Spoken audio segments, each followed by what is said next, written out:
What questions do you ask a mortgage lender?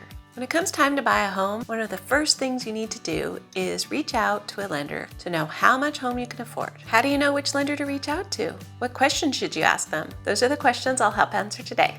Before you seriously start looking online for homes, you want to know what your maximum budget is. If you start shopping before you know that, you may be looking for homes over your price range, which could be really disappointing if you fall in love with a specific house and then you find out that it's way over your budget. Or it's even possible that you're underestimating how much you could qualify for, which could open up more opportunities for you.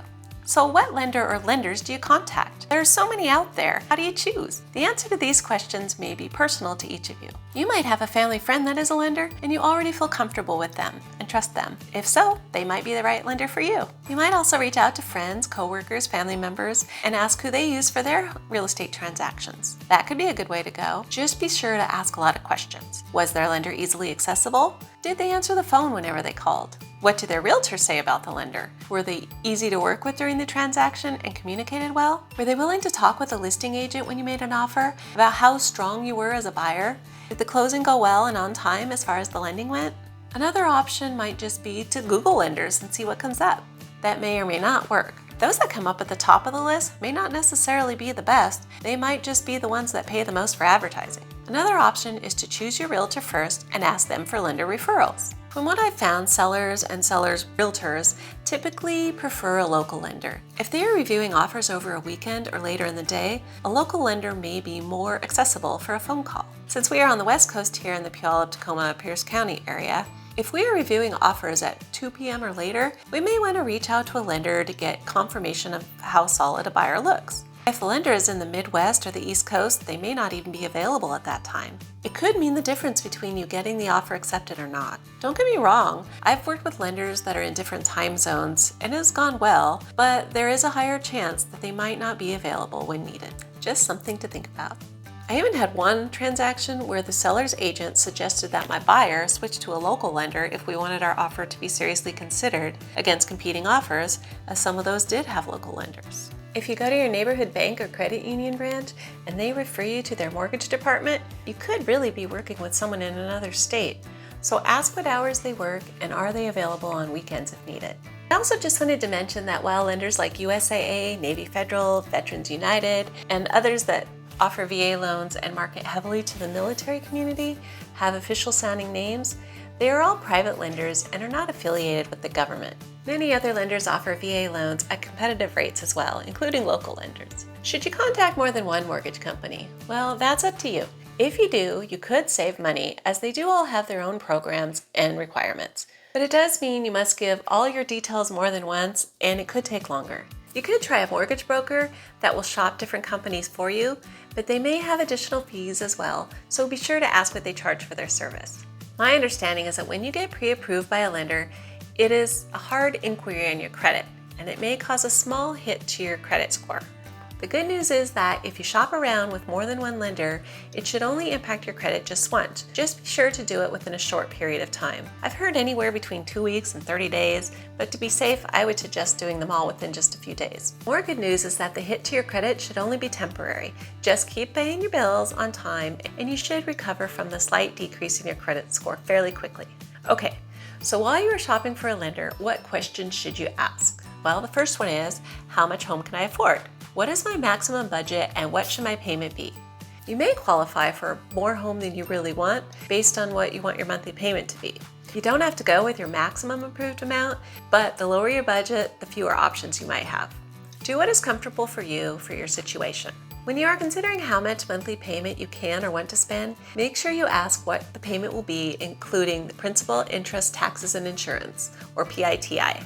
And don't forget to account for any monthly or yearly homeowner association fees. Until a lender knows what the exact home you're buying is, the price you'll be paying, and the interest rate, etc., they will only be able to give you an estimate of what your monthly payment will be. But it should give you a good idea of what to expect. So a second question you want to ask a lender is, what types of mortgage loans and terms do you offer and which one is best for me? And do you have any special programs for first-time buyers? Different mortgage loans have different terms. A lender will explain the types of loans they offer and help you to determine which will work best for you. For a bit more detail on the most popular mortgage loans, see my video, Home Buyers Process Checklist Part 1. A third question to ask a lender is, What credit score do I need to buy a home? Most everyone knows what a credit score is, but when it comes to buying a home, it's an important factor. The higher your credit score, the better when buying a home. Each mortgage lender has their own standards for acceptable credit scores. Be upfront and honest with the details you provide your lender. If you believe you have some credit score issues, let them know up front before they do that hard credit check that could drop it even more, and ask them if they can suggest what you should work on. If you have a great credit score, be sure to ask if they have any special offers that you could take advantage of. Question number 4 to ask a lender: what is the interest rate and APR for the type of loan that is best for me? Mortgage interest rates are not the same for everybody. They are determined by several factors like your credit score, the location of the home, such as the city or state that it's in, how much down payment you have, and the amount and type of mortgage loan you get and how long the loan is for. Ask your lender what your rate is likely to be based on your personal details. In addition to the interest rate, you can compare the annual percentage rate, or APR, between the loans and lenders. An APR gives you the cost of borrowing the money for the home. It includes not only the interest rate, but also the loan origination fees that the lender charges. A 5th question is, can I buy mortgage points? And by the way, what are mortgage points? They may also be called discount points. These are an optional fee that you can pay to buy down your interest rate. Essentially, you are paying some of the lender fees up front so that you can have a lower interest rate and therefore a lower monthly payment. The cost of each point is 1% of the total loan. If your loan is $200,000, then 1 point is $2,000. The lender can tell you what your options are for buying points and how it will impact your interest rate. Buying points is generally most helpful if you will keep the loan for quite some time, as it can save more money over longer periods. You can also ask them how long you would need to hold the loan to make buying the points worth it. Also ask if they have any lender credits that might help lower your closing costs, but keep in mind that it will most likely mean a higher interest rate. But it could be helpful if you don't have a lot of cash available for closing costs and can't negotiate for the seller to pay them. For more details on closing costs, watch my video called Hidden Costs to Buying a Home that has a section on closing costs and lots of other costs involved in buying a home. 6th question is, can I lock in on my interest rate and when? It could take you some time to search for a home and get an offer accepted. During that time, the mortgage interest rates may go up. If your lender allows you to lock in the mortgage rate while you search for a home, it could be less stressful for you to know that your interest rates won't increase during that time. You'll also want to ask how long the lock is good for. Some lenders may offer a rate decrease if you locked in at a higher rate than is available at the time you get your offer accepted. Be sure to ask about that too, and what the restrictions are. Some may offer a one-time drop, but you have to initiate the request, and it may only be available if the interest rates drop by a certain percentage. A 7th question is, do you offer pre-approval or pre-qualification, or both? Typically, a pre-qualification is based on the lender asking you questions about your income, your credit score, your assets, and this helps to give you an estimate of how much you might be approved for. They don't verify any of the information, so a good pre-qualification number is based on your knowledge of your own financial situation and your honesty. A pre-approval is when the lender verifies your income, your assets, your credit score, etc., by requesting things like W-2s, bank statements, tax returns, paycheck stubs, and all of that kind of stuff.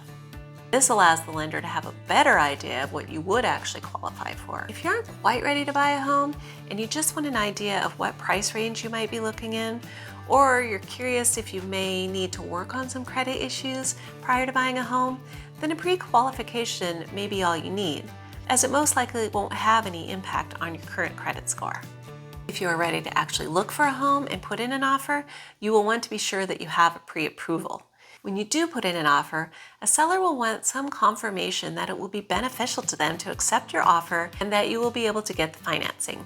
They may be hesitant to want to take the house off the market as a pending transaction without that level of assurance. And in case you didn't know, pre-approvals do expire, so be sure to ask any lenders you work with how long their pre-approval will be good for. If you want to offer a seller even more assurance that you will be able to get your financing, you might ask your lender, do you offer upfront underwriting or pre-underwriting?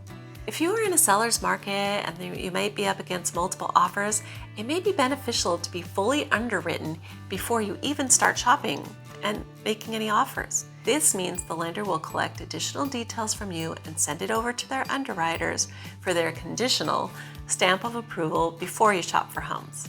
With the pre-approval, your lender's underwriters won't review your financial details until after you have an accepted offer and go through the official loan application process. But it's a step that's going to be done either way. With pre-underwriting, your loan application will be sent to the underwriters before you are even under contract. Getting pre-underwritten up front makes your offer look even stronger and could shorten the time it takes for your transaction to close once you have an accepted offer, since more of their work is done up front. Your loan will still be conditional at that point based on several items such as the home itself, the appraisal, and that you haven't had any significant financial changes since their prior review.